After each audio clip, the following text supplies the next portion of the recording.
Okay, good. We're recording now. Again, any messages, put them in the chat. Or any questions or messages, put them in the chat.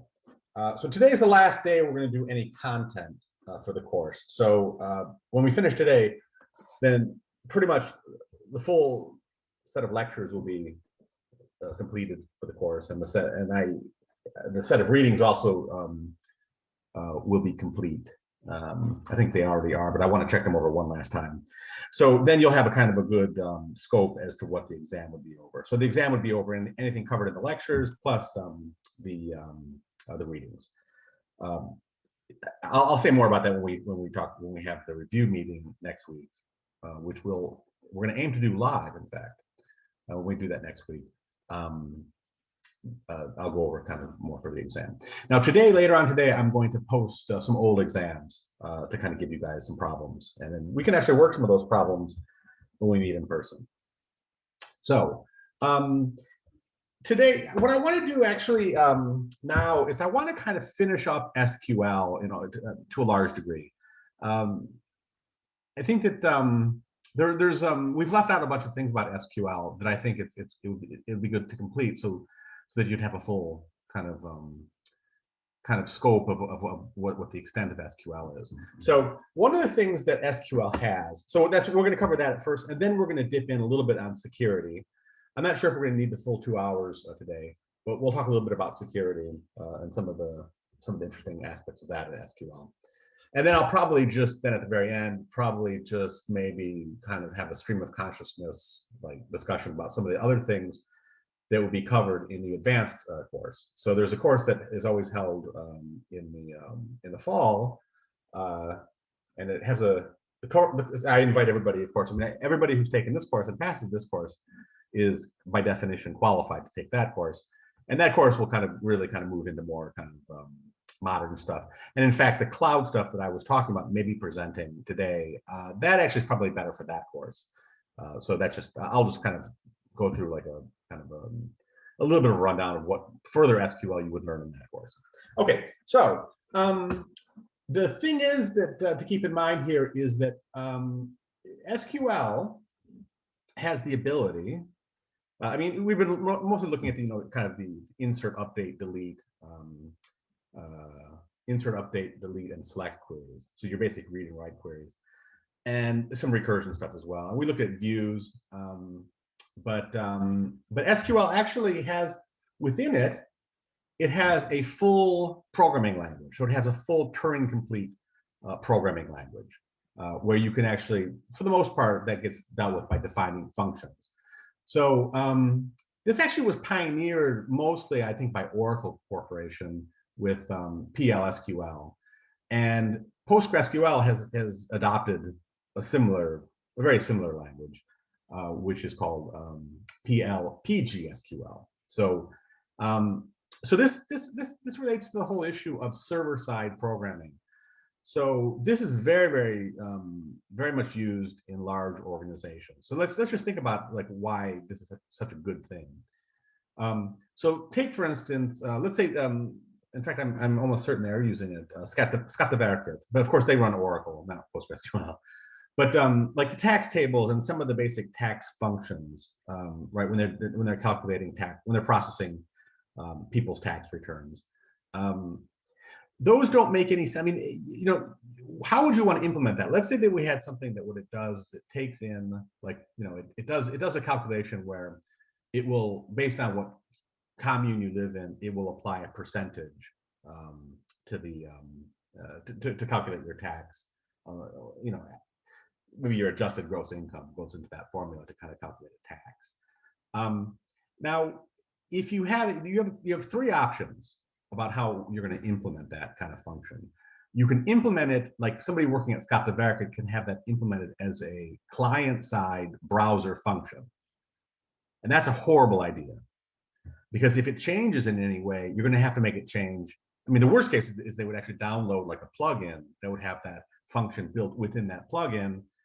And then if that function changes, because it changes probably every year, it might even change more often, depending on how things, maybe in some particular community it changes more than once a year or something. The point is that if you have that out in client code, if you've copied that out to client code, or if you've copied that out to like middleware code, where you have like a big block of Python and it's in, that's the second option, is that you would have it in middleware code. You'd have it either in the browser code, which makes no sense at all. I hope that people understand that would be crazy to put that in the browser for update purposes. Because if you have to update it, if to change it, it's going to be an absolute bear to make sure everybody has the proper updates. And that's especially true also in the middleware case, where you'd have to make sure that all the different middlewares that were like the Python code or whatever were updated for that. Now, if you fold it into on the server side, where all the action is really done, then you have one and only one copy of the function, and it's sitting inside the database state.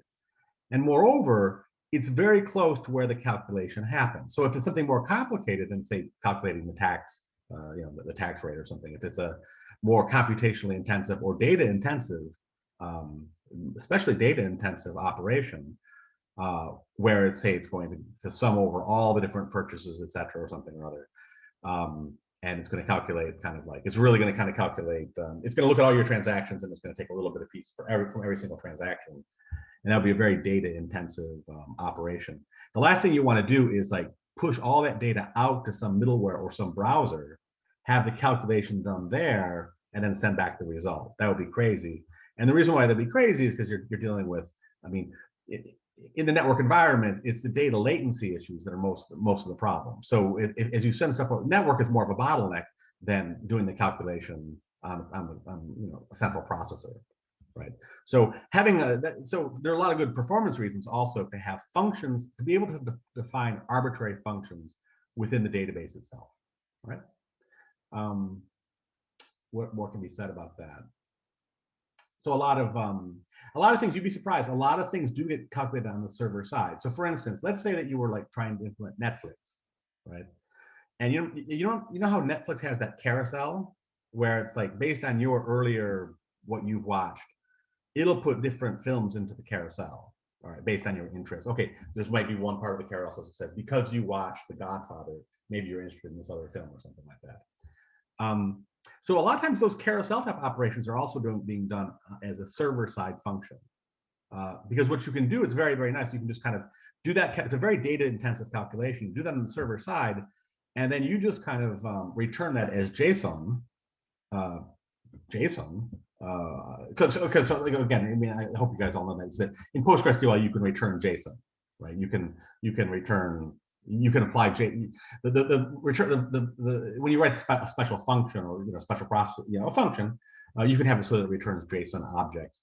And so a lot of times you have a very pure, simple call in from the app that gets routed through a very thin middleware, goes to a back end where that kind of heavy duty server side function calculates a JSON object, which then gets sent back and is just rendered like that on the device. Okay, so that's a very common use case also of server-side functions. So I hope that I've motivated at least why you would want to put functions onto the server side. So these are written in a language called in PostgreSQL, which is the main one that if unless you're going to go off and use Oracle, you're probably going to do this stuff with PL/PGSQL. I mean, there are server-side. You can have like Python brought in on the server, like have Python language brought in on the server side. It's a little clunky. I think MySQL has a pretty weak server. I'm not really sure what the status of their server side language is. SQLite really has nothing to speak of. You can bring in Python, you can bring in other host languages, but that can create some security issues. Unless you're using Oracle, where you use PL/SQL, which is essentially like PL/PGSQL, probably your experience with this will be PL/PGSQL. Okay. So this is really not so well standardized. So because down to the specific intricacies of the language. So we're going to just focus on PL/PGSQL. But I mean, there is a standard that talks about functions, but here's kind of what a function might look, a very simple function might look like. You say, it's create, the same kind of SQL clunky syntax. Create function, and then you have the signature of the function, which is the name, and then the argument names and types. And then you declare what it's going to return. Then you begin it, and you have these operations. These operations, it's a quite interesting way in which the language kind of gets dealt with. It actually inherits from an old language I've never used. It's a language called Ada, but it was a very kind of, it has a very deep historical roots as to how this kind of language gets evaluated. But it's really a little bit counterintuitive. You have to kind of work with it to kind of get a sense of it. But maybe some of the stuff will come by. So look right here. So I declare decount to be, so what is this doing? This is basically returning the number of departments. Okay, so it's not the most complicated, not the most practical function, but it just kind of gives us an idea here. You declare decount, which is what you're going to return. And what you do is you do a select. You do basically, this is all kind of like embedded as, this is all SQL that's kind of embedded in the language. So this expression here, what this does, it selects, it will evaluate this query, select count star from instructor, where where the department name equals dname, and dname is the parameter that comes in. And then what it will do is it will, using the select into, it will dump that into this local variable count, and then you return that count. All right. So what this means then is it means the following: inside of any of your SQL, you can actually just use that function as like you would use any other function. So it really composes well into your existing SQL. Right. So I can now have dep count in here as a function, which is, say, greater than 1. So similarly, I could, instead of having this department count here, if I was doing Netflix, what I could do is this could be a very large function here, which ranks all of the, what it does is it for all the films, it'll return the film ID and its ranking in terms of how another table of what you visit and all that. It does a big calculation of what the rank is. And then right here, what it will do is you can just basically say, give me all the films where the rank is above a certain value. All right. So it integrates very nicely into these kind of declarative SQL queries where you're actually just using the function. This above here, I mean, under the hood, this thing right here basically gets turned into this, into kind of a sophisticated rewrite. That's what it gets turned into. So that's how it's actually being called. That's the equivalent inline. Actually, I'm not really sure if that's quite how they implement it. If they just kind of inline everything, I'm not sure exactly how it's being dealt with inside the processor. I'm sure it's pretty sophisticated, but also I'm sure it's quite elegant.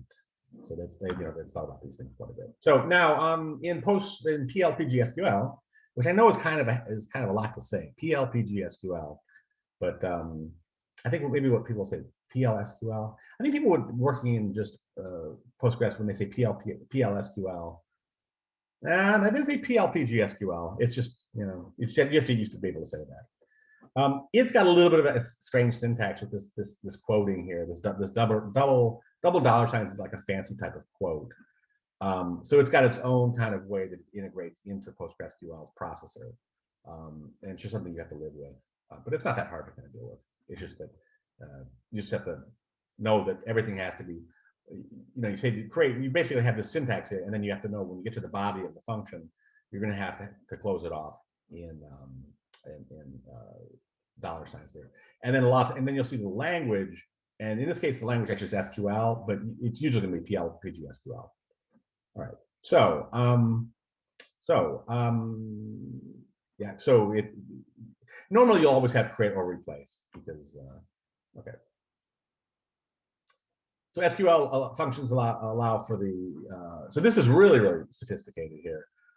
So the standard SQL allows you to actually have functions that return tables, so it's not just returning values, you can also have them return tables.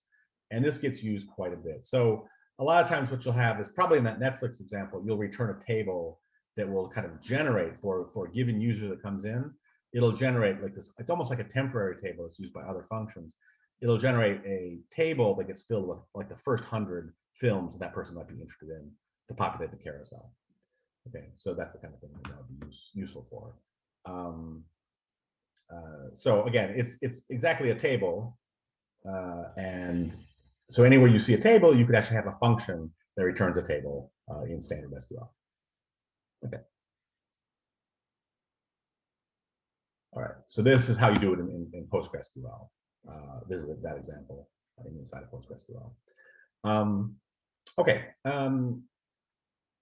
so there's a variant of this, which I don't suggest people use. I mean, PostgreSQL is hard enough as it is to kind of follow and to kind of deal with. And also, I hate to say it, but to debug. So debugging this stuff is not the easiest thing on earth. That's one of the main weaknesses of server-side programming in databases, is that the debugging environments that we're used to, it's kind of like, it's like this. It's like if you look at debugging and you look at kind of like the ability to kind of have like, I mean, I don't know exactly how to put it, right? But like, what's the, front end is notoriously difficult to debug because you got to like go through and it's all this weird stuff going on with the browser. You got to bring up the dev tools and you can't really, you can, but it's a little bit clunky. It's difficult. It's not impossible, but it's difficult to kind of just like set up little functions that you test and kind of throw things at and kind of have everything kind of operating from some kind of known state. Right. So in debugging, if you have like, if you can have things kind of going from a known state that's always the same, that's very useful. And then there's also an issue of kind of automated debugging. I mean, there is a lot of front-end debugging tools, but a lot of people are kind of paying attention to it. But typically for your average programmer, debugging the front end is a pain. It's painful. And likewise, debugging the back end, like debugging inside database server code, is also very difficult. You don't really have like interactive tools. Although maybe I'm wrong. But now it's not easy to do it. I'm sure that there's a lot of technologies out there that you can bring to bear, but it's just that like your average programmer, kind of working out of the box, has a difficulty debugging these things. Now middleware, on the other hand, with your kind of local, with your like PyCharm, or all of your VS Code type stuff and all that. Middleware is actually pretty easy to debug. So you have really kind of easy to go for the average programmer, easy ways to checkpointing and to kind of go through things. So just keep that in mind as one of the kind of problems with server side and front end for that matter. So I can't remember what exactly I was trying to say with that, but what I was trying to say is the following. Because of that, because you're already kind of behind the 8 ball when it comes to debugging and having kind of controllability, don't do this, but you can. Right here, you have like varchar coming in as an argument, and then that argument is you have a $1 that will pick that. We'll pick up the first argument. Now, actually, when I think about it, maybe there's a trade-off here because maybe you might say something like, people have different opinions about this stuff. Like you might say, well, there's an advantage to using that $, because what you're doing is you're minimizing clutter. So there's a great kind of praxis to kind of always try to minimize the amount you type, to minimize clutter when you're kind of dealing with code, because then you can kind of, you have some chance of seeing everything and having kind of full understandability and of the actual code you're writing. So maybe this is not such a bad idea, but it's nice to have names for things. So if you don't have it, if you use this kind of abstract or this kind of like really parsimonious way to kind of have your parameters come in and just have $signs on, just basically name them with a $sign. You lose the ability to put a name on a thing, but you also compress the amount of the total size of the thing. So it's maybe a trade-off. Maybe it's a matter of taste. But if I was contracting somebody to work for me on this kind of stuff, I would prefer to have meaningful variable names. That's what I would ask for. All right. Functions whose bodies are not written in SQL. Okay, so all of these, actually, if you notice, all these are just kind of straight SQL. They're not actually even using the PL, the programming language. We don't see any looping in here or anything that's using kind of more like real programming. No one can kind of convince us yet that this is quite Turing complete.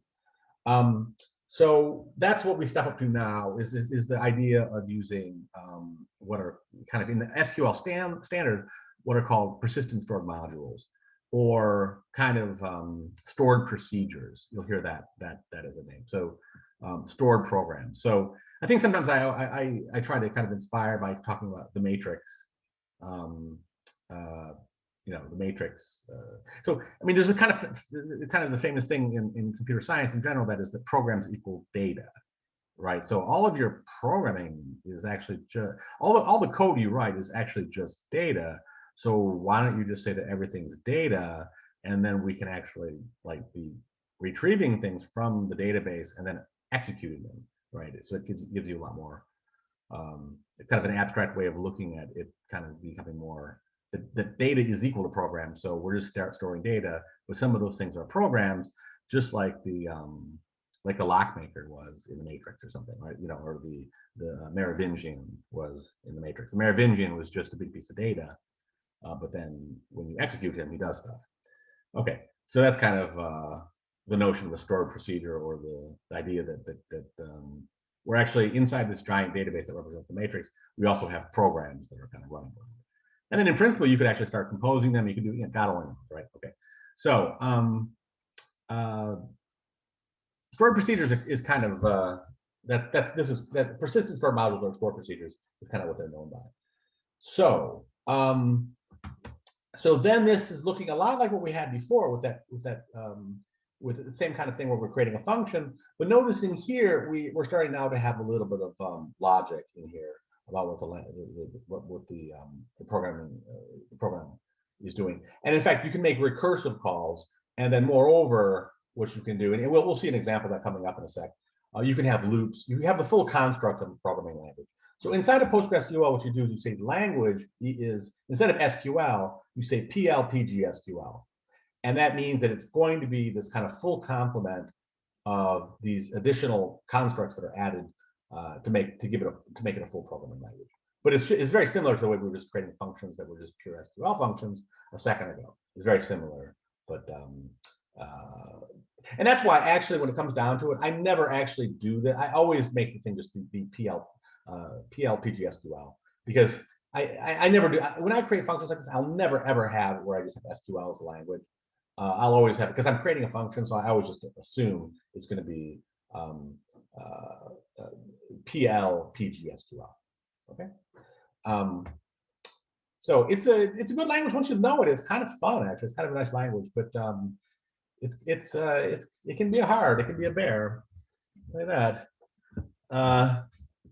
But it's quite powerful once you get it. All right. So what do we say about this right here? So this right here, this function right here, is doing like something where it's doing. I believe what this is doing. This is actually registering a student. This is actually maybe something that I have to get kind of straight for the for this particular course. But if we have like a database that represents the data state of the course, now what I can do is I can have a function that I'm going to basically put in a student ID, a course ID, a section ID, a semester, and a year, and then it's going to basically, it might do some checking here of prerequisites, or kind of it could do arbitrary checking here, and then if everything works out, it's actually going to insert it's going to insert into takes, the takes table, these particular values that we're just going to be that were just built through these operations up here. So it's basically allowing us to implement any kind of arbitrary business logic here in the function. All right. So so I hope you understand that that's quite powerful. And notice here, just think of it this way: the more we can stuff onto the server side, then the simpler, and just like we're really going to be able to radically simplify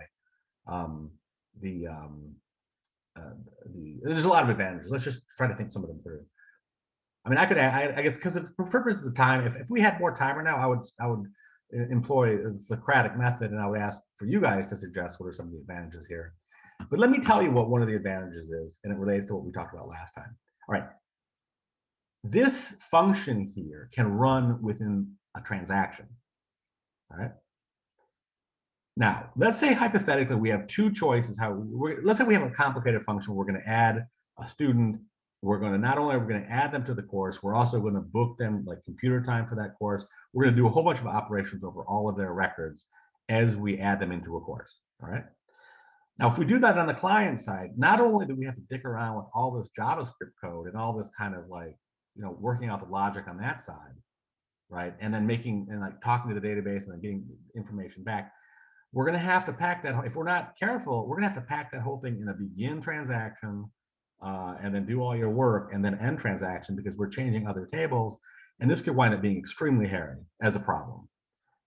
Contrast that with us just making this a server-side function, right?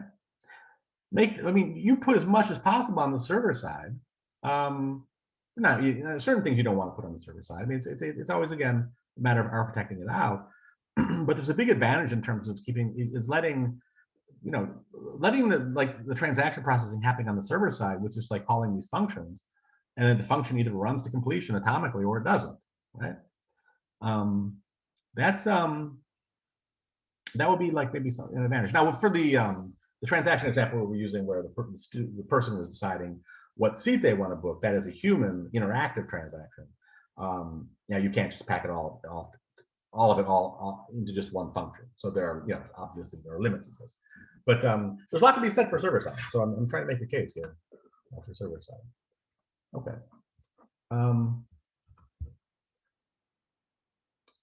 Yeah, right there. So here's how, by the way, how you make the call. Register student. So you just make it a select call. Select register student, and then you put in the arguments, and that will actually execute the function. All right. Yeah, there's another problem. I mean, how does one learn PLPG SQL? Yeah, I mean, mostly it's just you got to do it. But I will say one thing. There's a lot of. I mean, if you get really good at server side, like that's really like back end.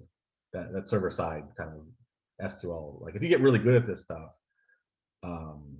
you can really command top dollar. Well, mostly what happens is you would probably like start working with somebody, and then they would realize that you're so good at this stuff, and then they would you might be working with somebody else, and they realize how good you are at this stuff, and then you would kick off a bidding war between the two because you only have a finite amount of time, and then next thing you know, you're climbing up into like the 150 euros per hour range. So if you want the big bucks, server side, database server side programming for certain operators, you can make the big bucks, no doubt about it on that one. I mean, I know somebody who makes just who got into this stuff and made just a killing. But I mean, there was other things were going on there too. But yeah. All right. Server side. Okay. Now you can always, like I said before, you can always run something in C or Python, and you might want to do it in C if you need real top performance. That's the great thing about C, is if you really make it needs to run fast. But you got to really, I mean, I'm not really sure how much demand there is for that kind of stuff.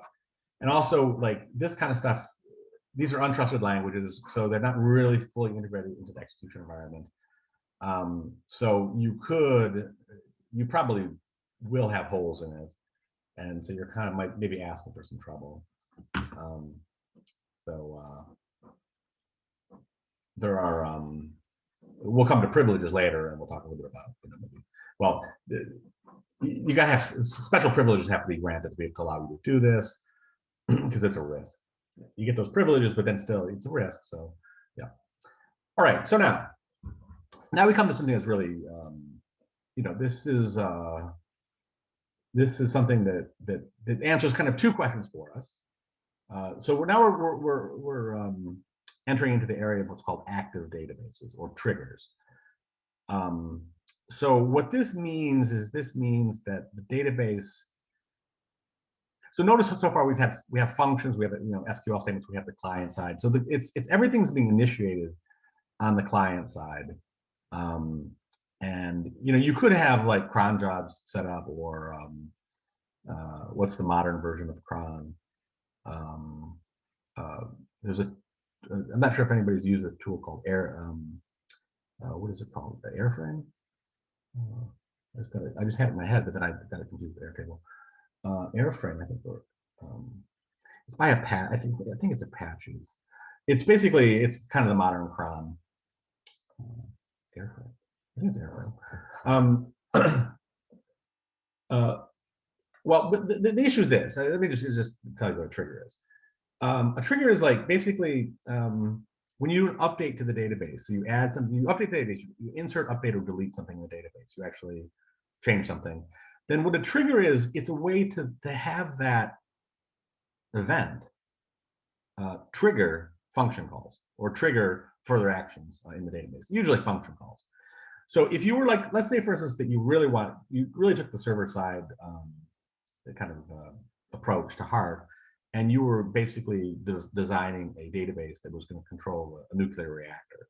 So we have a database, we want the database, we have this database that basically has, it has like the kind of the time history of the sensor measurements, the control rod positions in a dynamic reactor. All right. And so what's happening is that there's all this data is being dumped into the database coming from the sensors. And then you might also have some things coming in where people are basically doing control operations, like moving the control rods around, something like that.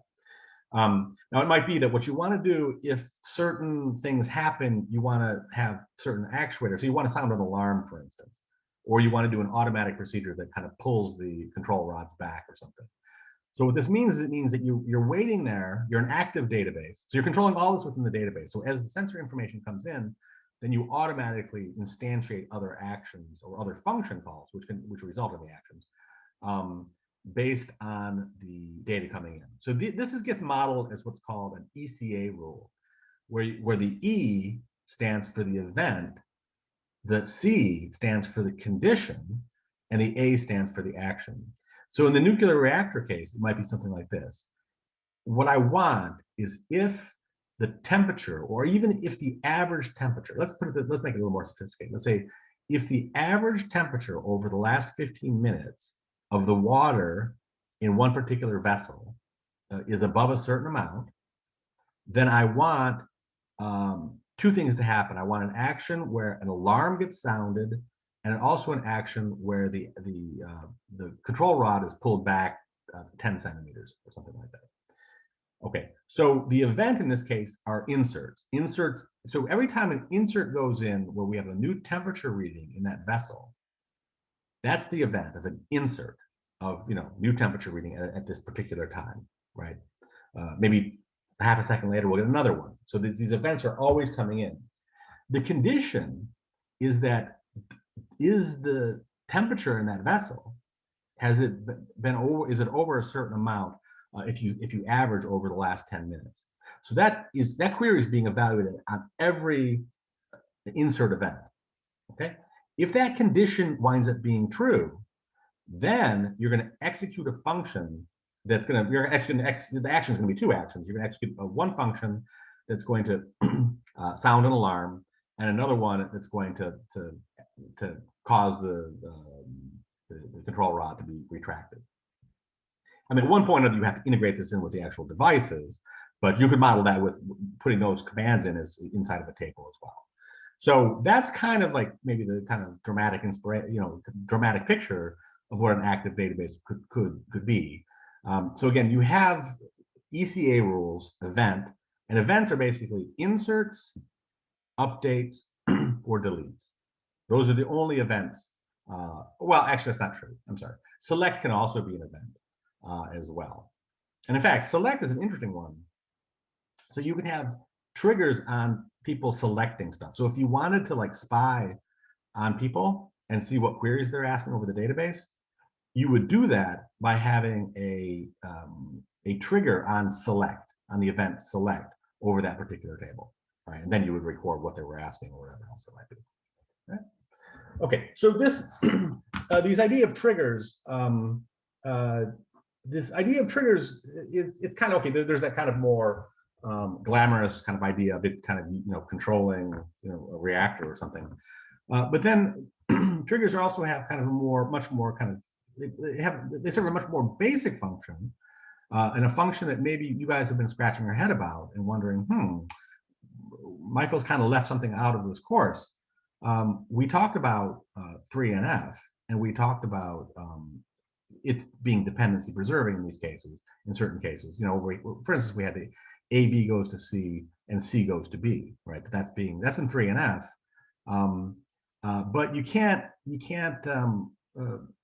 enforce that constraint, that 3NF constraint, using unique and primary key.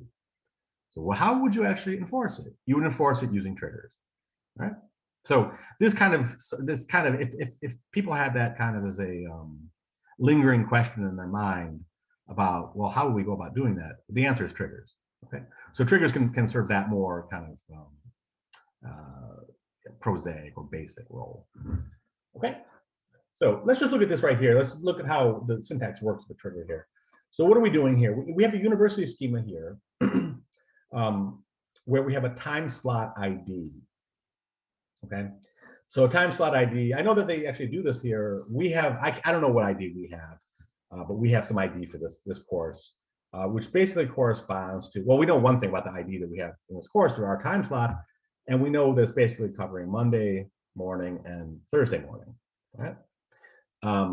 So from 10 to 12, actually, I think it's the full morning. Mornings on whatever our, let's say our time slot ID is G, for just for sake of argument. Then what we have is we have G, and on Mondays, the start time is like 8 a.m. and the end time is noon. And another record there is we have G, and we have the start time being Thursday. I'm sorry, the day being Thursday, the start time being 8, and the end time being noon. I believe that's our time slot, by the way. In this, I was calling it J, I think, or G. Let's call it G. Notice how time slot, that time slot table, the time slot ID is not the primary key of that table. Instead, the primary key is the time slot, day, and start time. Those all constitute the primary key of that table. But inside of the course section, we have one time slot ID, right? So we have this database course name section is like maybe one, I don't know what section it is. Semester, we know the semester, it's 22. V22, building, okay, whatever. That actually doesn't, we don't have a set building or room number, so that doesn't really correspond to us. But you get the idea. So, and of course the time slot being G. And now there are two tuples out there in the time slot table. So I hope people are following this example here. So since time slot ID is not a key for time slot relation, this is not a foreign key constraint, right? This is not that whatever constraint that is from time slot ID from our section there out to time slot table, it is not a foreign key because time slot ID is not a key, right? So we can't specify it in SQL, even though it kind of feels like it's a foreign key constraint. All right, so triggers actually, well, how do we deal with this? How, and we can concoct the same thing. In fact, maybe that would be a good exam question, hint, hint. If I concoct the same thing to enforce 3NF as a trigger. But let's just look at this one here for now. Okay, so on the next slide, such triggers, okay, so here's what they look like. To check, triggers in standard SQL. So we'll look at triggers in standard SQL, and then we'll look at it in PostgreSQL. Let's just kind of do the standard pretty quickly here. So in the standard, and the thing is the standard, again, triggers is the kind of thing. Now triggers, my understanding is that DB2, so the IBM database was the main contributor of triggers into the database world. I'm pretty sure about that. So they had a lot of impact on the actual standard, but triggers are kind of like PL, PGSQL, or other kind of server-side programming languages. The standard really breaks down. So if you wind up doing a lot with triggers, you wind up doing a lot with functions, you wind up you lose. In large part, you lose the portability of that code. So that's a downside. SQL itself is largely portable, but once you get into this stuff, it's not going to be so portable. So you have to rewrite it if you want to go to a different system. So to create, so in the standard here for triggers, well, notice what's going on here. So this is it is an ECA rule. So it's it's an insert on a table. All right, so it's an insert on section. So when you're putting a new section, like a new section of a course is getting inserted into that database, then you better make sure that its time slot is in the time slot table, right? So if I'm adding it in, I put in time slot K, but there is no time slot K, that is basically breaking referential integrity. So this is kind of like the foreign key side of it. So this is kind of what we're going to do. Okay, so basically what it says here is for each, and it's doing after. So there's a little slight distinction between before and after. They have a little bit different semantics about how they operate. So referencing new row as n row. So this is the new row that's being added for each row. So now your insert could in principle be over. So when you specify the trigger, there could be many, you could be adding a whole bunch of these things. You could be doing a select into. So this has to kind of loop over all the new rows. So for each row, and then, okay, when the time slot ID for n row, when it's because it's going to have a time slot specified at insert time. When that is not in, and then you select all the time slot IDs from the time slot table, when that's not the case, then what you're going to do is you're just going to roll it back. Right? So in other words, you're going to do nothing. Now you might want at this point, in that begin rollback there, you might want to flash a message telling the people that they got to, there's no time slot K, whatever it might be, right? So you could generate a message at that point. And then likewise here, this is kind of analogous. I won't go into it here, but there's an analogous issue of deleting. You have to block the deletion of time slot IDs from the time slot table that existing sections are referencing. Right. So this is really very much like a foreign key, but it's not. It's not a foreign key. So this is how this gets achieved. This is how you achieve this example here in the standard. Now in PostgreSQL, it's kind of almost the same thing. After insert on section for each row execute procedure, time slot check proc. So this right here, you're doing this as functions in. A lot of times you'll have a function call, you'll have a trigger call a function. That's kind of how you do it.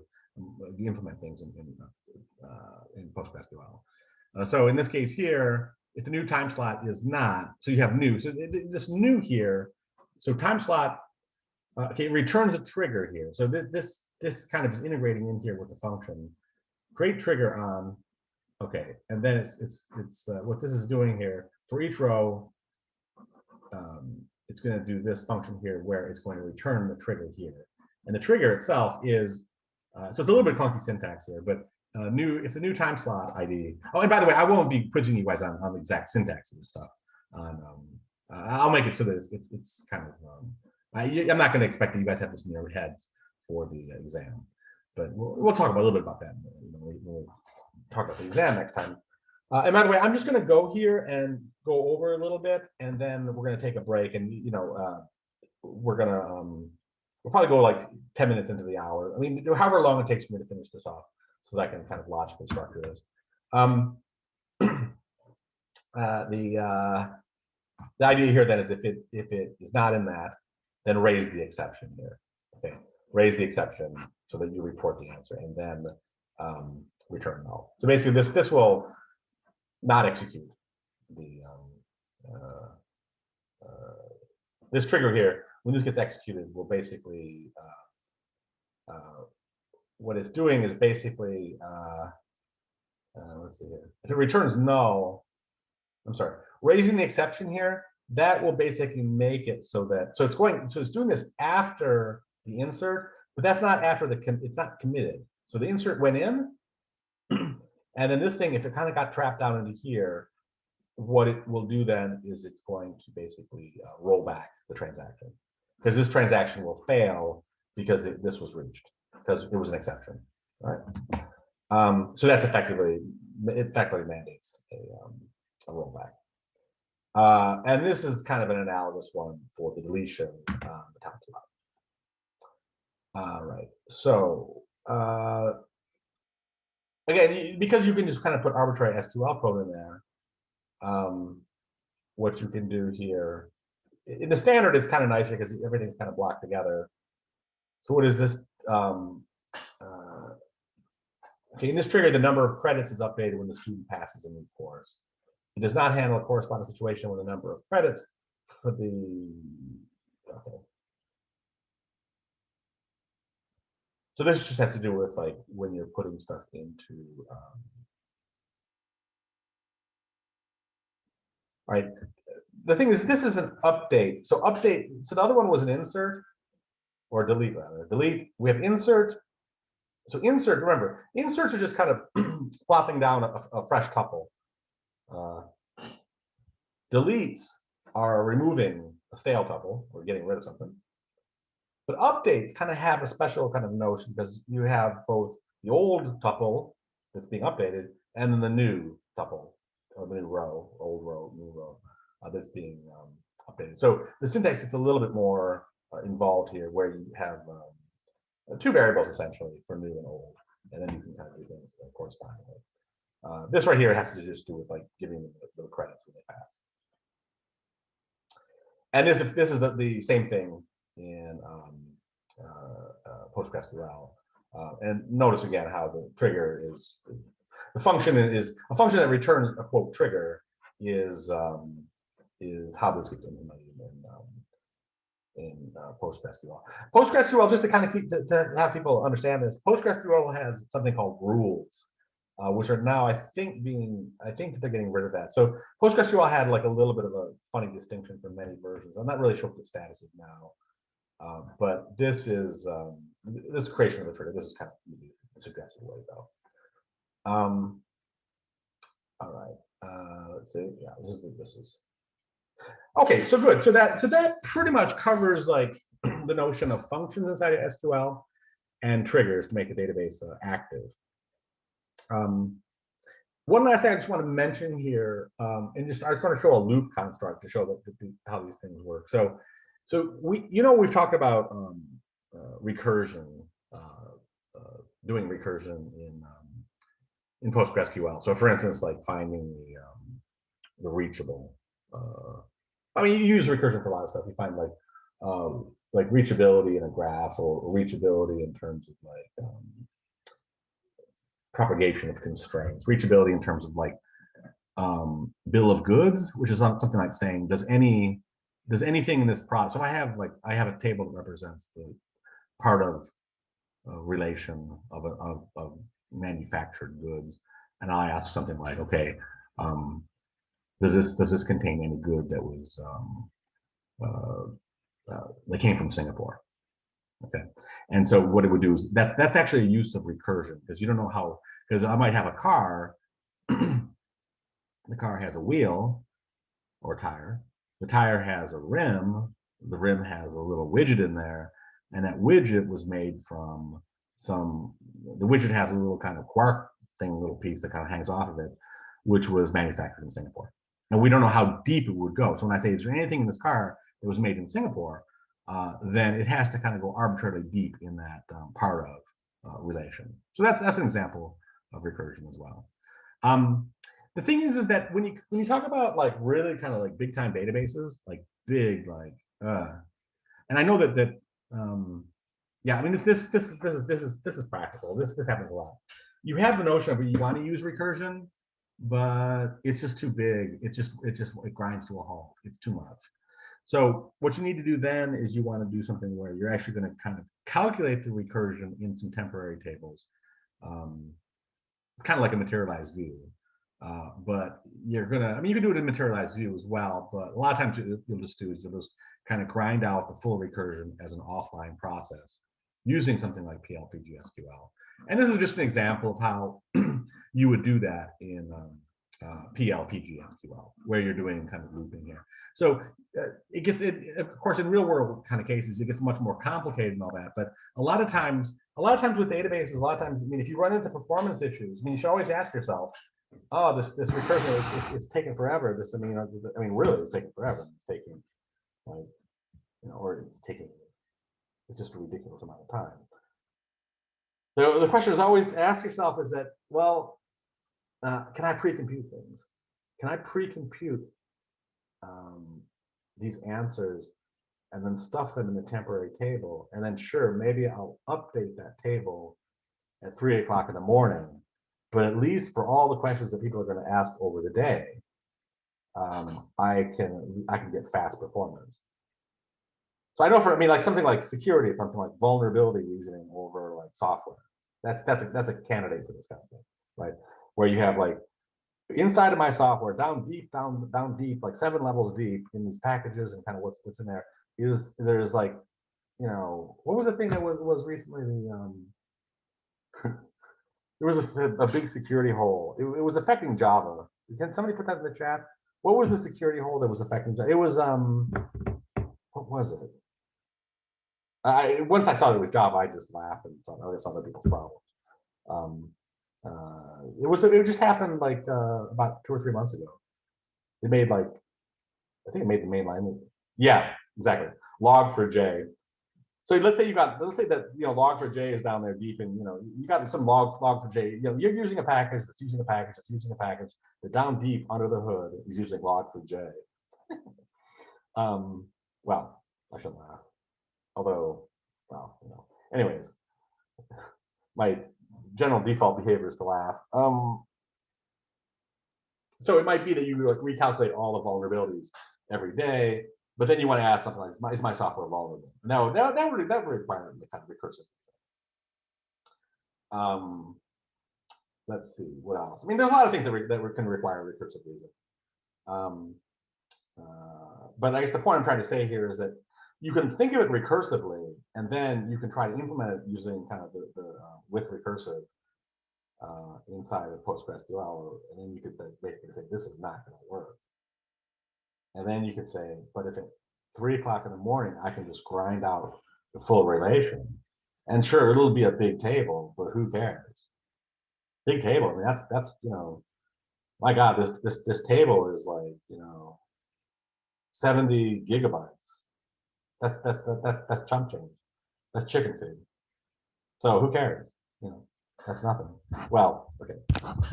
I'm not sure if it's nothing, but it's not, you can do it. Right? It's better than waiting to get an answer to your query that takes like 70 minutes to calculate. Right? So you get it in you get it like sub-second rather than waiting 70 minutes. Then that just gives you the motivation to break out the PLPG SQL. There is no manual, but it gives you the motivation to grind that thing out on the server side using PLPG SQL. Okay, so I just wanted to kind of talk a little bit about that as far as just kind of maybe some kind of recursion in practice, kind of arguing why the PLPG SQL would be what you employ. Okay, so let's take our break now, and let's get back at 20. Let's get back at 23 after. Let's get back at 25 after. I mean, I think that'll be good enough. So let's get back at 25 after. I'll get some coffee and put any questions you have in the chat, and I can address those. Okay, so let me pause the record. All right, and see you guys at 25 after. Yeah, that'll be good enough. 25 after. Pause recording.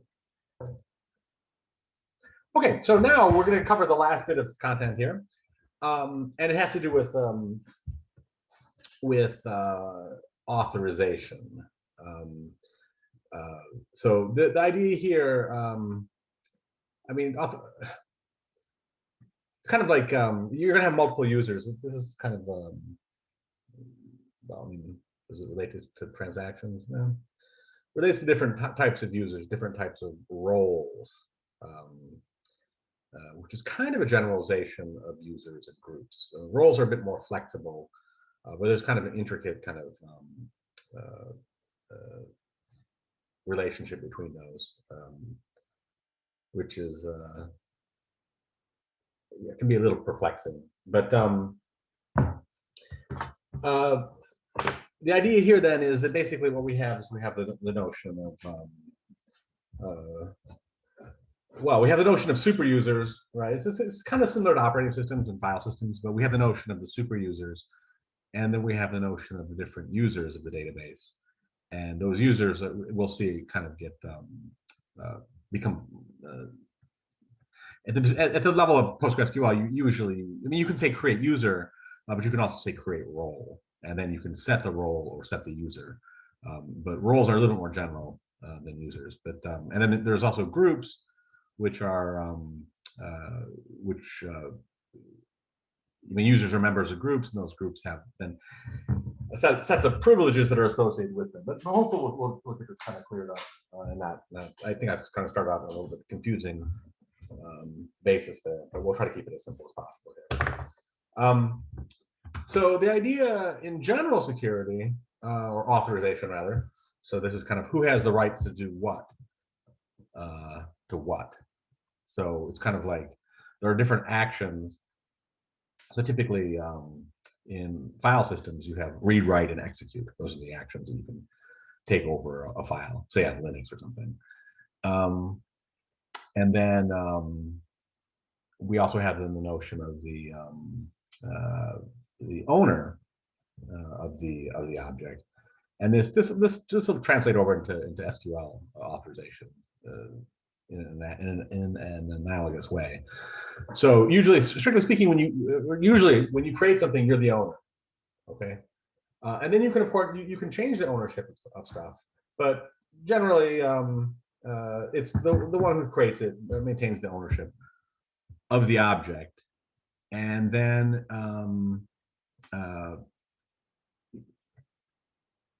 there are, of course, users, individuals, and then those individuals can be added to groups, and then groups can also be associated. I mean, you can have, usually, I mean, with Linux, you would have, you know, I mean, you have read, write, and execute for owner, group, and then world. Okay, and so it's kind of a notion of like the public as well. So we'll see all these things kind of get brought into databases, but it gets more complicated with databases because the objects aren't just single files. There's lots of different types of objects. All right, so SQL identifies, and the privileges are different. So kind of what constitutes a privilege is different. So SQL identifies a detailed set of privileges on objects. So the objects themselves are like relations or tables, right? Attributes of the tables, triggers. So even those triggers that we had, you know, certain people have the right to execute certain triggers. Functions, likewise, and then a variety of other things, like the schema itself, you know, which is a collection of all the tables of a given database. Those are also an object. So there's a whole set of different hierarchies of objects in the typical database system, and this of course is this is kind of more detailed than just like different, you know, files. So it's a bit more extended for databases. So there are like 9 privileges in all. I think PostgreSQL actually has 10, so there's a special one for PostgreSQL. Some of which can be restricted to one column of a relation. Okay, so we have the notion of select, and in fact, select can be applied to single attributes as well. So this is the idea of the right to query the table. So if I have select privileges on a table, so I'm a user. Okay, Mike is a user, and then let's just, you know, keep it generic. We have Alice and Bob. Those are 2 other users. So I have this table called called R, and it has a set of attributes on it. And since I'm the one who created it, so I created that table, that means that I have all the privileges on that table. So by definition, I get all the privileges on the tables I create. Okay, so I can select, I can insert, I can delete, I can update on that table, whatever. But SQL at least partially adheres to the principle of least privilege. So the principle of least privilege, I'm not sure how many people have heard this before, but the idea is that basically you have to explicitly grant privileges to stuff. So you don't have any kind of default, except for this case of you being the creator of something. You don't have like it's not like, oh, when I create this thing by default, people can like read it. It's not like that, although it can be in Linux sometimes, depending on how you configure it. In a database, if I log in as my user, right? So I connect to the database as my user, and I create a table. I own that table. I get all the privileges on that table, but then Alice and Bob don't have that unless I give it to them, right? And I do, and we'll see that in a second. I give them those privileges through a grant command, right? So what are some of the privileges I can have? I can have select privilege on like the whole table. I can have select. So let's say I have a table R, and there are some sensitive columns in that table that I don't want Alice or Bob to see, but all the other columns or attributes in that table, I want them to be able to do everything with. So what I can do is I can grant them select, insert, delete, and update on just that subset of those attributes. All right, so I can hide like salaries or something if I want to. So that's how that might get achieved. So the idea then is, of course, is that there are these privileges, and there are a lot more privileges like in in PostgreSQL. Like you have a privilege of like basically like creating temporary tables, the privilege of let's see what are some of the other ones of it is in fact in a given database you have a privilege of being able to connect to a database right off the bat.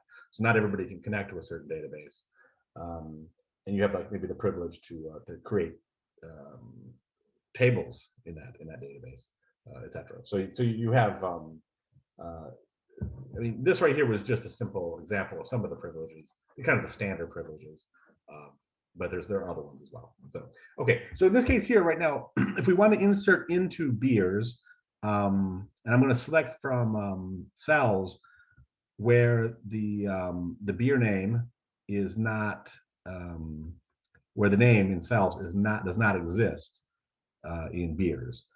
To do this, to actually be able to, if let's say that I don't own any of these tables, I'm like, let's say that Michael, well, let's say that Alice created the beers table, Alice created the cells table. I created okay, she said she created the cells table and she created the beers table.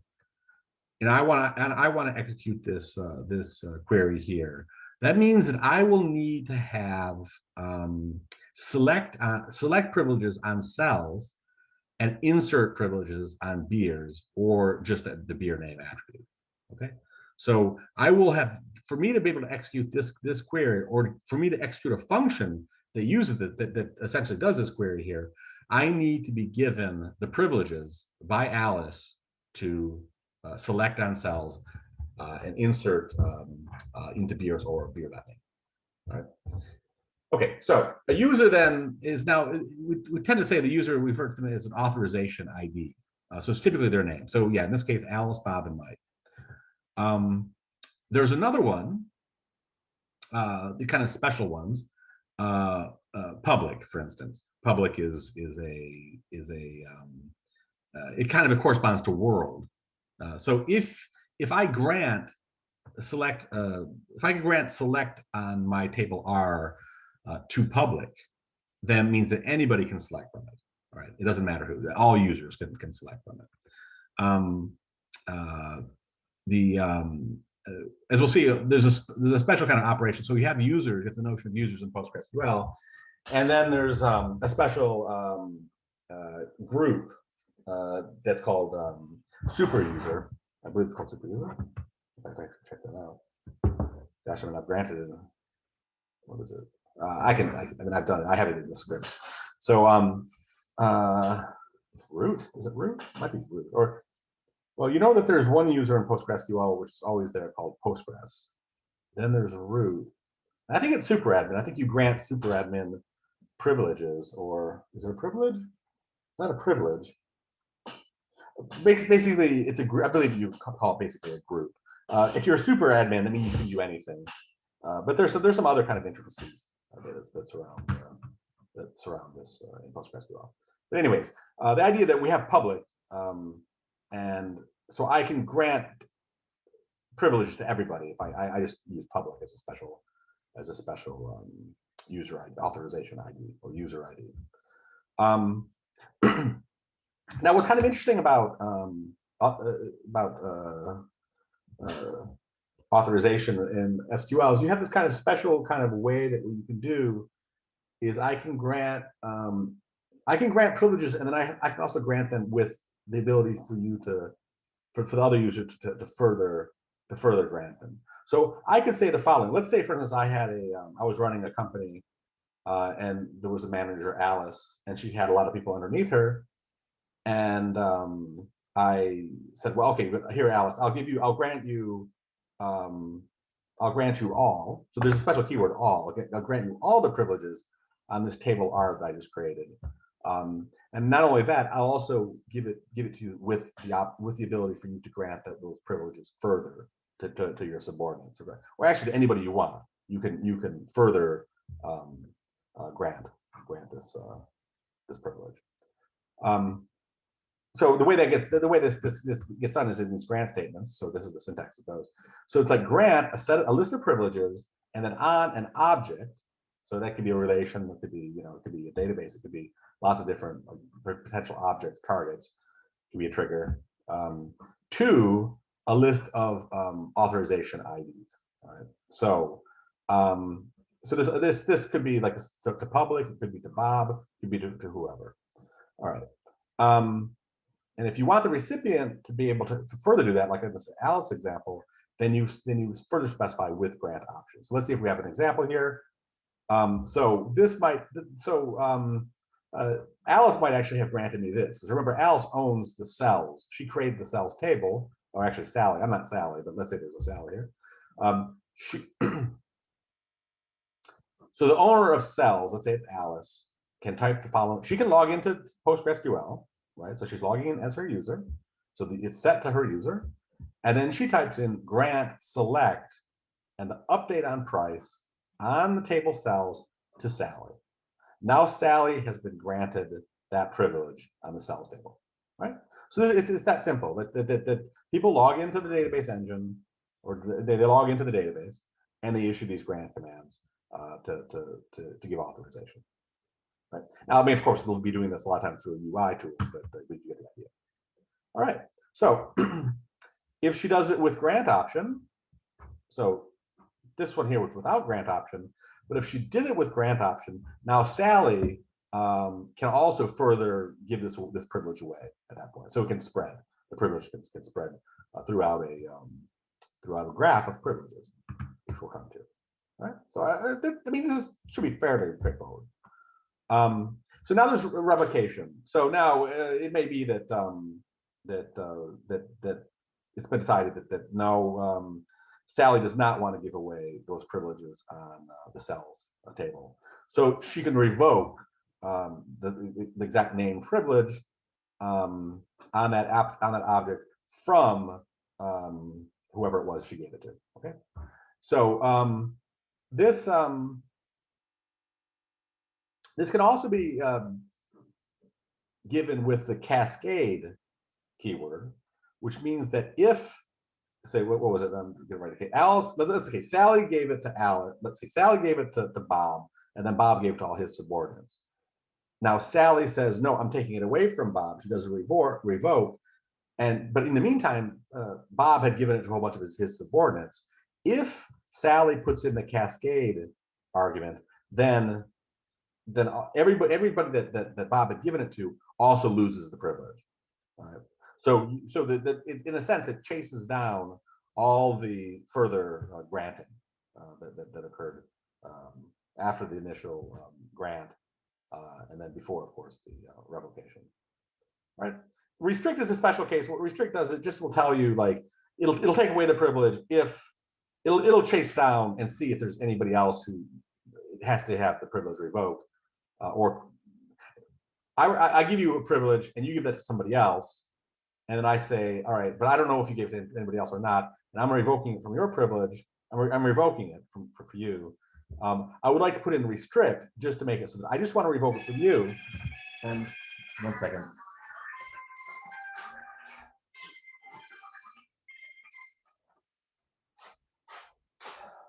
I mean, the spam callers are going to drive me crazy. Although I realize I need to be more friendly with it. Well, I just don't answer. If it comes up red, I don't answer it.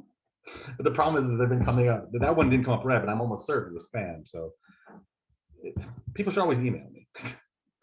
This is, I mean, I can be. I always answer email. I swear. But well, unless it's spam. All right. So restrict, what it does is it's kind of, you put a restrict in there. I gave a privilege to somebody. I want to take it away. I'll try to take it away. I'll put it in restrict so that if they haven't given it away to anybody else, it'll take it away from them. But if they have given it away to somebody else, it'll inform me as who they've given it to, so I can see that who else I might need to revoke it from. It may very well be that I just want to have it so that it's taken away from. I don't want to have it cascade.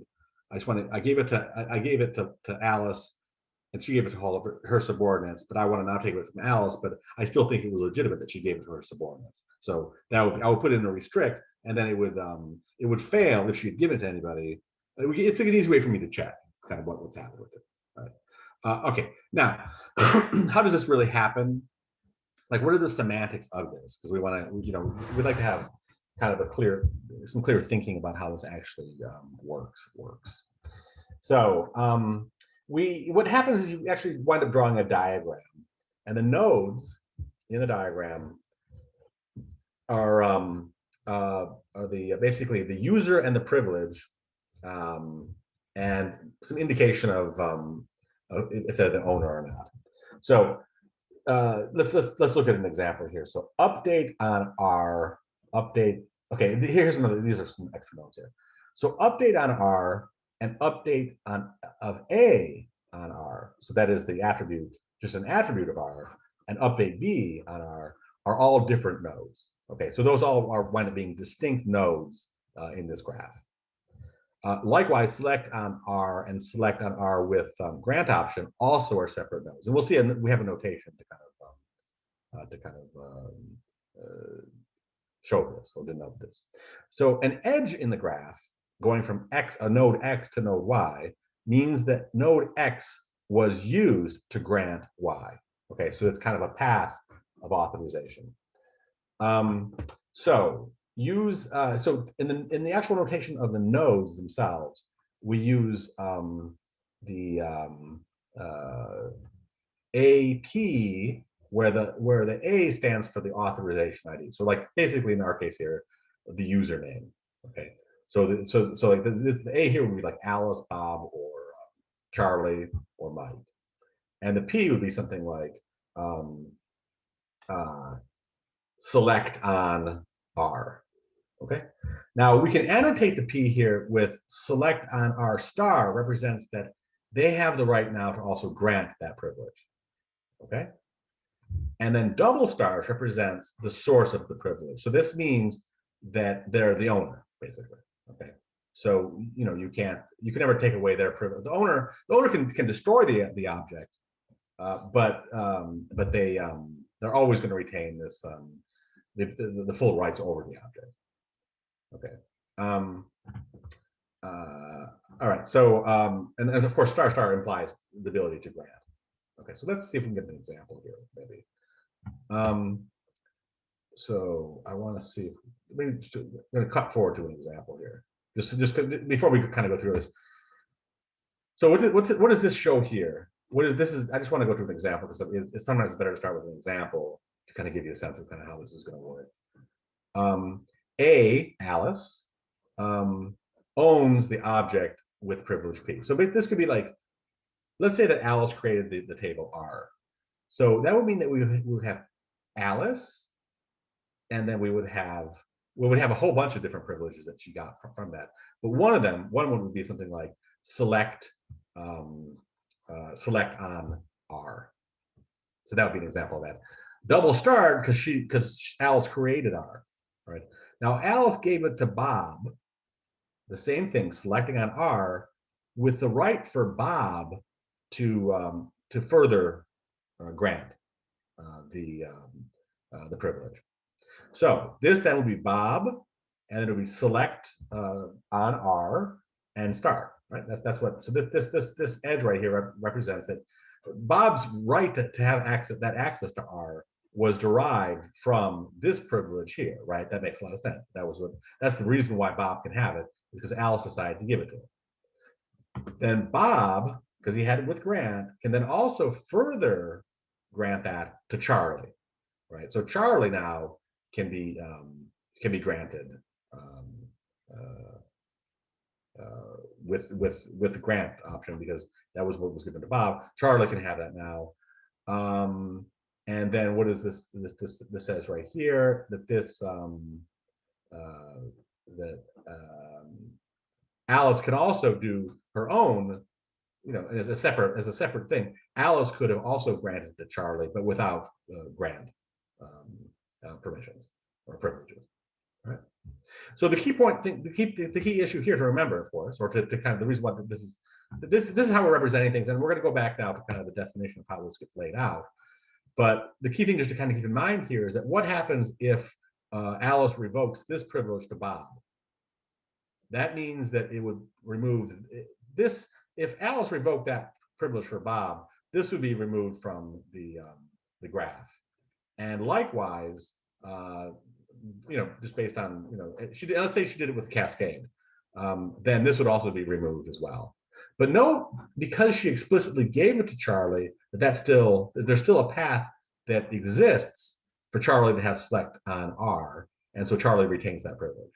All right, so what you'll see here is you'll see that the granting and revocation operations are going to be adding or taking away nodes and edges to the graph. But the issue or the determination of whether or not something is allowed is basically determined by going from its source, because every privilege will have a source of the person who created it. Does there exist a path through the graph that would give that particular user that privilege, right? So that winds up becoming the kind of calculation of this thing. So let's just go back up here and let's just kind of go through these, how this works. Okay, so for A, when A grants the privilege P to B, we draw an edge from A. Okay, so of course it has to be from A with a P star or A P double star. So either A owns it or A was given the ability to grant it, to B having that privilege, right? So a new node B, right? Or to B star, BP star, if they're granting it with grant option, right? If A grants a subprivilege of Q of P, so now we have a notion of a subprivilege. So subprivileges are something like saying an update on A. So this is where it kind of gets a little bit complicated, because we have a subprivilege, select from R. A subprivilege would be select A, the attribute A from R. Okay, but with this basic, what we say here is that when they grant a subprivilege, then the edge goes when P is an update on R. Okay, so let's just follow the example here. If A grants a subprivilege Q of P, so Q is like the selecting over a single attribute or updating over a single attribute of a more general update or select. Then the edge goes to the subprivilege instead of the general privilege. Okay, so that is kind of an obvious thing, but just kind of bookkeeping. Manipulating edges. Okay, the fundamental rule: if user C has a privilege Q, as long as there's a path from the initial creation or the origin of the privilege to C having that privilege, or C having that privilege with grant. Okay, or to kind of just complete the definition, or they already have it, they already own it. Okay.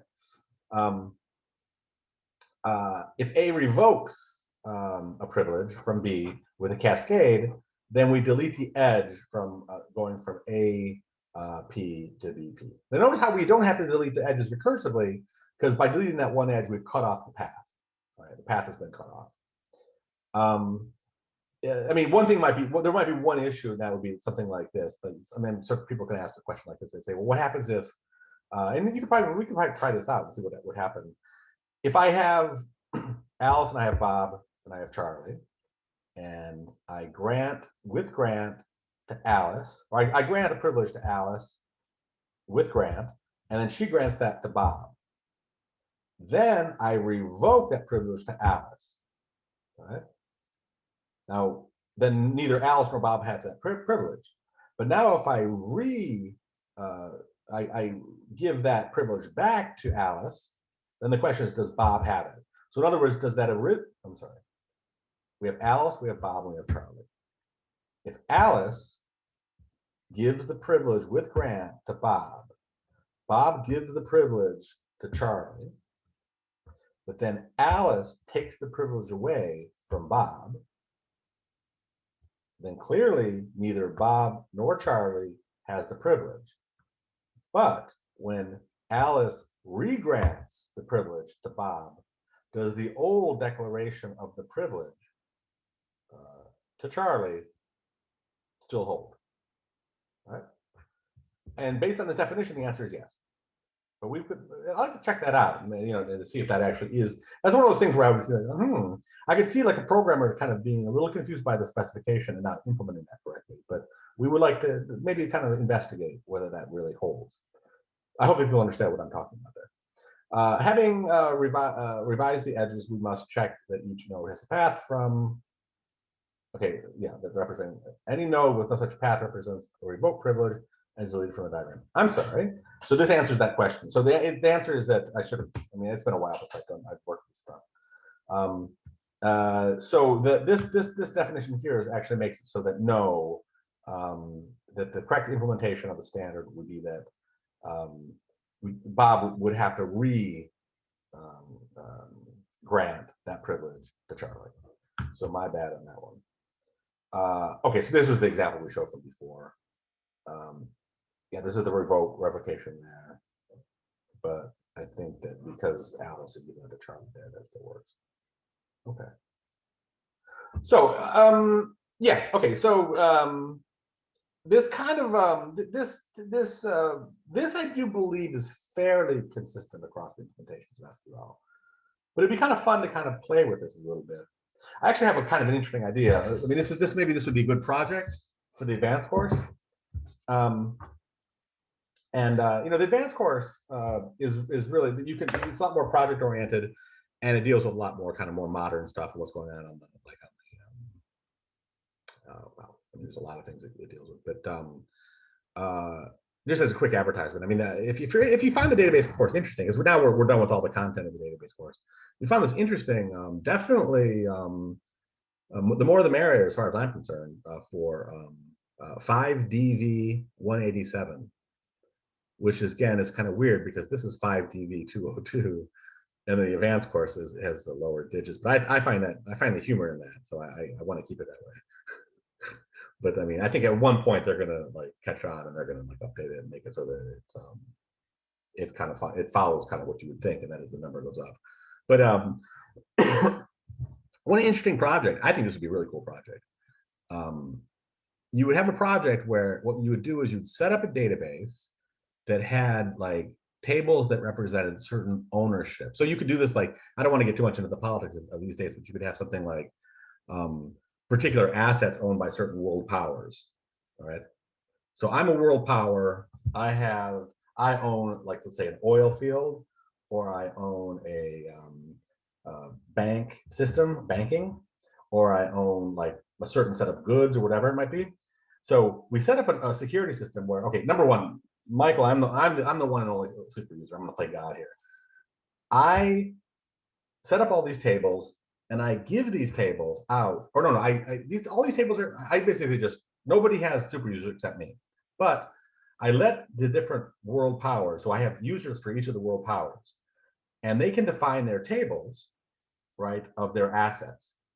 And then they can grant, read and write and update. So then by granting read and write and update operations to other of the world powers, that signifies that they allow for agreements to happen between them. So in other words, I might grant the ability for you to do a update on my oil table, because that means, so I'm allowing you to buy my oil, right? So some model of that. And then what you could have is, then you could basically then deal with like all of them squabbling among each other and doing this revocation and granting of the different privileges. So you could have these kind of functions that are running, that are simulating the economy. And then you could kind of work out this really fun game. Well, not fun. Well, the game is fun, but the reality, of course, is much more dismal. But you could have it so that you could play this game where you come to these agreements, you make these kind of compacts, and then you basically put in the SQL that kind of that sets up the new security policy or the new authorization policy, and then that affects how the board game develops or something. Do people understand that? So that you would absolutely be able to do that, and I think you can get a really interesting simulation of like kind of a board game or something by doing that. So you'd have all the, I mean, you would really learn grant and revocation and all the way those properties work. I'll tell you that. But anyways, that's just kind of off. I just kind of thought of that a second ago, whatever. That would be an example of, like, in the advanced database course, that would be the example of a project that you guys could do. And the thing is also in the advanced database course, just to kind of further advertise it, when you do the projects, you have 4 people in them, so you can have real groups, right? So you guys can do something more significant than maybe lab 2 in the beginning database course. So I just thought I would, I mean, that'd be kind of, I think that would be that's the kind of project I'd like to see in the advanced course. Maybe one of you guys will, or several of you people will we'll come on to the into 5DV187 and do that particular project, because I think it'd be kind of sweet to play around with that. I mean, that sounds like fun to me, but just to play around like it's like Risk or something. I don't know. It's like it's a different kind of game. I'm not really sure, but it's certainly a game that you would learn. Like I said, you would learn. It could have some fairly sophisticated dynamics. Let's put it that way. All right. So, are there any questions? So, okay. So that concludes the material. All right. So, so now it's just a question of just kind of corralling that. You know, me setting up some, putting up some exams, and to really kind of pound that through your mind. You know, all these different topics. To kind of get a good finish on the course in terms of learning the stuff. That's the way I look at exams. By the way, is that it's going to force you to kind of like you know, put this stuff deeper in your head. So I think that the real benefit of an exam is it does that, and then the exam itself just has to be run, because that's kind of the way the protocol works. So if there are any questions, put them there. Otherwise, we're going to have recitation number redo. Recitation makeup is going to be on Thursday, and it's just me. So you're just going to come. I'm going to set up some form where you're going to wind up saying, yes, I will release the practice exams today. I promise. Otherwise, it feels so. I got a private message here. Otherwise, it feels a little cloudy on how to study for the exam. Yeah, I think that the exams will, the practice exams will help. I think, to kind of give you an idea. I mean, it's kind of like recitation problems. So how do we know if we need to do? Well, you know that you want to do a makeup recitation because you didn't do all the. I mean, if you did, look at, if you put a claim in, if you went to all the recitations and you claimed, I know, but the thing is about that grades, we have some reasons why we delayed that. Maybe we can get on that now. But the point is that if you put in claims, you got all the points. It's just that by definition. You should be able to kind of self-calculate what you have on the. I mean, you should be able to self-compute what your recitation numbers are right now. There's really nothing more to it other than saying, well, each recitation had 10 problems. Each one I claimed on the claim sheet gives me 10 points. So there's that. That's it. That's how you would do the calculation. So if you did, like, if you really, and I really encourage this, I mean, to be a greedy, grubby grade grabber, like I was. Back in my youth, I was a greedy, grubby grade grabber. And had I gotten, let's say I had done like 9 out of 10 on the first recitation, 10 out of 10 on the second, third, and fourth. So I got 10 points sitting there, they're still on the table. And me being a greedy, grubby grade grabber, I'm going to go to the makeup recitation. I'm going to claim recitation 1 because I want those 10 points. Right? So that's I encourage that kind of fanaticism because it's near and dear to me. But you know, you guys don't have to be fanatics. Actually, they say being a fanatic is not a good idea. Actually, so maybe I shouldn't encourage fanaticism. But being a greedy, grubby grade grabber, I don't know. Okay. So wait for any more questions.